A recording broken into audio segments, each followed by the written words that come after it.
입혔어. 아, 안녕하지 않아 아침에. 네, 일어나자마자 그냥 정리도 안 하고 그냥 영상 찍는데, 아우 씨. 예. 여러분이 보시기에는 어떻게 생각하실지 모르겠지만, 조국 후보자의 그 상황 같은 거에서 이제 좌파들이 열심히 시를 치고 있고요. 우파들은 잘됐다 와 이러고 있어요. 보면은 저는 그래 뭐 우파들한테 기회가 될 수 있어요. 그리고 이제 서울대 고려대에서 운동하는 거 보고 좌파들이 일배충 새끼들이래요. 나도 좌파예요. 근데 좌파들이라고 표현하는 게 좀 웃기네. 좌파 쪽에서 근데 일배충 새끼들이라고 막 욕하는, 막 인터넷에 욕하는 인간들 제일 많아요. 보면은 나는 그렇게 그 서울대 고려대에서 하는 그런 시위 같은 거를 그냥 일배충이다라고 모는 애들에게 행태가 진짜 일배충이랑 뭐가 다른지 모르겠어요. 그 사람들이 그렇게 욕하는. 아, 씨. 여기 절로 나와요. 욕하면 안 된다고 하는데, 에이, 진짜 이건 욕을 해야 돼. 아니, 인간이 어떻게, 진짜로. 이 입시 관련해서는 부모들이랑 학생들 입장에서는 정말 목숨이 걸리고, 진짜 막 민감한 사안인데, 그걸 어떻게 그렇게, 저 새끼들은 내 적이니까, 저 새끼들은 쓰레기, 일배충 새끼, 이렇게 몰아갈 수 있는지.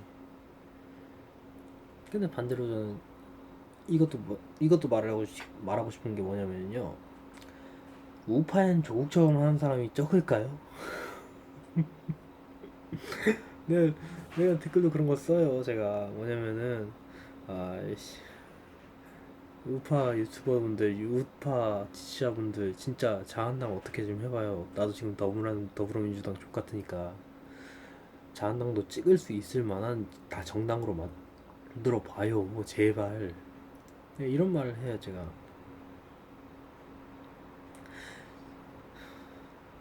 조국 수석이 잘했다는 게 아니라, 그리고 양비론적인 것도 아니고, 이게 어떤 느낌이라고 해야 되냐, 정말 최소한의 그게 있잖아요. 최소한, 정말 최소한의 그 기준치라는 게 저는 그렇게 생각해요. 어떤 장관이나 국회의원이나 이런 거는 뭐냐면은, 우리 꽈락 같은 거 기준 있잖아요. 어떤 최소한 음 평균적으로 이 정도 점수가 돼야 되고, 그 중에서 하나에 꽈락이 나오면 안 된다, 이런 기준이 있죠. 저는 그거에서 조국 수석은 평균 점수는 나쁘지 않은데 이제 꽈락이 생겼다 이런 느낌이에요, 제가 봤을 때는. 그리고 그러면 저는 그렇게 생각하는 거죠. 그 정도 꽈락, 그러니까 도덕성이라는 게 그래도 최소한의 기준은 돼야 된다. 완전히 막 공명정대하고 완전 완벽하고 이런 걸 말할 수는 없어도 최소한의 기준은 넘어야 되는데, 그 최소한의 기준을 조국 수석이 못 넘겼다. 그런데 그러면 반대로 자유한국당 주변 인물들 중에서 그 최소한의 기준을 넘길 수 있을 만한 인물은 몇이나 나올까? 라고 생각해보면 안 보여. 그러니까 이거예요. 그래, 더불어민주당 족같은데 자유한국당이 잡으면 더 괜찮을 것 같냐? 라는 말을 해보면, 전혀 그런 느낌이 없어요. 그래서 지금 이 기회다 이러고 있는 우파분들도 좀 웃긴 거야. 그래, 기회는 기회인데 정상적이면 자한당 내부도 좀 털고 가자, 이게 뭐 이런 발언을 하고 해야 되는 게 정상 아닐까요? 조국만 개새끼가 아니라 그냥 대한민국 집권층 전체가 다 개새끼다, 이거를 일단 털고 가야 된다. 좀, 그러니까 정상적인, 저는 그렇게 생각해요. 전 부자가 싫지 않아요. 저는 말하지만 부자는 그냥 돈 많은 서민일 뿐이다.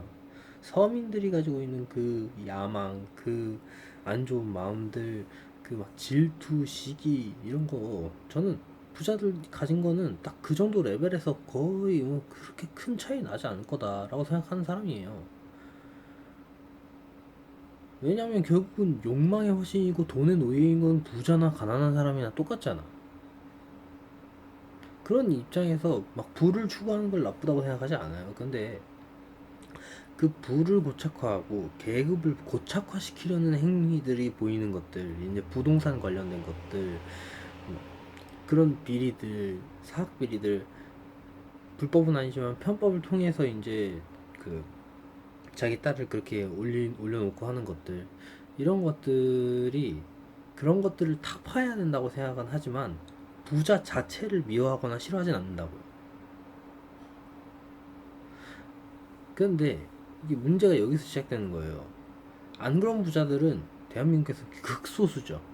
친일의 힘을 보탰던지 뭐야 정말 독재의 힘을 보탰던지 아니면 독재 깨질 쯤에 부동산 투자로 그걸 벌었던지 뭐가 됐든지 간에 이제 계층 고착화 이런 거, 그리고 비리, 불법, 혹은 이제 힘의 논리에 의해서 납작 엎드려서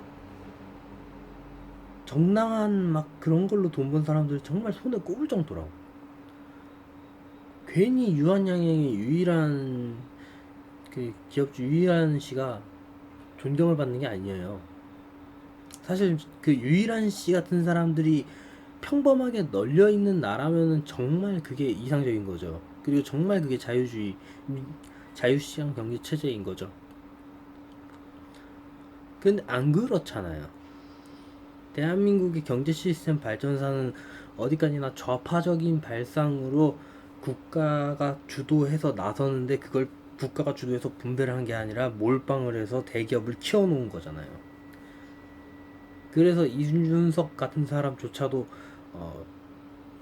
박정희 존경하기 때문에 나 우파다라고 하는 사람들은 그 자체로 논리적 모순이다라고 표현을 하는 거고요. 맞는 말이에요. 원래 우파의 개념은 경제체제를 프리덤으로 놓는 건데, 대한민국은 경제체제를 프리덤으로 놓는 걸 우파라고 생각을 안 해. 이미 좌우의 개념 자체도 제대로 잡혀있지 않은 거죠. 그런 상황이다 보니까 인간들이 이제 그 경제 문제 막 이런 거 이론적인 건 이제 복잡해서 잘 모르고 그냥 진영으로만 이렇게 따지는 거예요. 진영으로만 따지다 보니까 내 편이면은 이제 무조건 가려주는 거야. 그래서 우파들은 지금 자기 그것도 모르고서 조국 저렇게 됐으니까 조국 조지자 이렇게 생각하고 있는데, 왜 조국만 조지죠? 저는 우파에서도 조질 사람 제일 많을 것 같은데. 조국, 그러니까 전 조국 짜증나. 조국 짜증나고 양비론적으로 접근하는 게 아니라 그냥 다 털고 가자고 제발. 난 좌파도 짜증나고 우파도 짜증나요. 지금 보면 좌파가 도덕적인 거 그거 다 깨졌지. 우파가 엘리트의 뭐 막 뭐야 엘리트이고 그 막 지능이 뛰어나고 뭐 되게 유능하고 이딴 거 우파가 유능해요? 좌파가 선량하고 착하고 정직해? 어, 우리가 환상에서 깰 때가 됐어요. 둘 다 무능하고 둘 다 비리 열나 많고 둘 다 적 같아요. 그래서 근데 저는 그나마 덜 한 게 이제 더불어민주당이라고 생각하고서 더불어민주당을 찍은 거고. 정신 차립시다. 우리는요 더 이상 이제 좌파 우파 가려가지고 이제 얘네들을 지지해줄 필요가 없어요. 우리가 봐야 될 거는 그냥 철저하게 현실로서 이 새끼들이 잘하나 못하나만 쳐다보면 돼요. 우리 편이니까 잘해준다. 이딴 마인드는 더 이상 이제 가져갈 필요가 없습니다. 사실 저는 저만 그런 건 아니라고 생각했었는데 역시 그랬어요. 댓글에 그런 거 있었어. 대북 정책에 대해서는 싸우지 않는 자세를 견지하되 국방은 훨씬 더 강화를 해야 된다. 일본하고도 마찬가지다. 싸우지는 않겠지만 일본에 대해서 역사적인 인식 같은 거에 대해서는 절대 타협해서는 안 된다. 싸우려고 하진 않지만, 그리고 계속해서 민간 교류는 유지하되 그들에게 설명을 해야 된다. 일본 민간인들에게 우리가 이러한 것 때문에 화를 내고 있는 거지. 라는 식으로. 그리고 물리적인 돈을 더 받으려고 하는 행태에 대해서는 어느 정도 우리가 내려놔야 된다. 왜냐, 걔네들이 이미 준 게 있다. 다만 우리가 원해야 되는 게 있다면, 걔네들이 그 축하 위로금 같은 형태로 돈을 줬었는데, 그 위로금의 명칭을 보상금으로 바꾸는 거 정도를 요구해야 되지, 그 이상을 요구하는 것은 우리도 도의적으로나 아니면 현실적으로나 개소리가 되고 있기 때문에. 돈을 받았는데 왜 니들이 돈을, 그러니까 돈은 이미 받았으니까, 실제로 많이 받았잖아. 그 당시 3억이라는 게 일본 외환 보유고에서 절반 가까이였어요. 그 정도면 받을 만큼 받은 거야. 일본도 그때 먹고 살기 쉬운 상황은 아니었거든. 물론 더 받으려고 하긴 했었는데, 그 더 받는다는 게 현실적으로 더 받을 수 있는 돈은 아니었고, 박정희는 이제 적당히 타협을 한 거지만, 아무튼 그런 식으로 해서 돈을 어느 정도 그 원조는 받은 게 맞기 때문에, 그 부분에 있어서 그 의미를 바꾸려고 노력할 수는 있어도 돈을 더 받으려고 하면 안 된다. 그러면서도 미국하고의 동맹을 확실하게 하고, 동시에 중국과 러시아를 최대한 자극하지 않으면서, 전투가 일어나지 않고 전쟁이 최대한 일어나지 않게끔 외교를 하는 가운데, 일단 북한하고 경제적인 것은 서로 교류를 하기 위해서 이제 그 EU 같은 시스템을 먼저 만들고, 그리고 러시아에 대해서 철도와 송교관을 깔아야 된다. 그럴 경우 이제 에너지에 대한 거에서 러시아 의존도를 너무 높일 필요는 없지만, 그래도 한 10%, 20% 선까지만 올려가지고 우리가 어느 정도 여유를 가질 수 있게, 한 나라에 의존하지 않게, 그런 정도의 이제 판을 짜려고 노력하는 기본 기조는 다 같이 대한민국 사람들이 모두 동의할 수 있고 공유할 수 있고 공유해야 된다고 생각하는 거예요. 그 위에서 좌나 우그 그런 마인드에는 좌우가 없다라고 생각하는 거죠, 저는.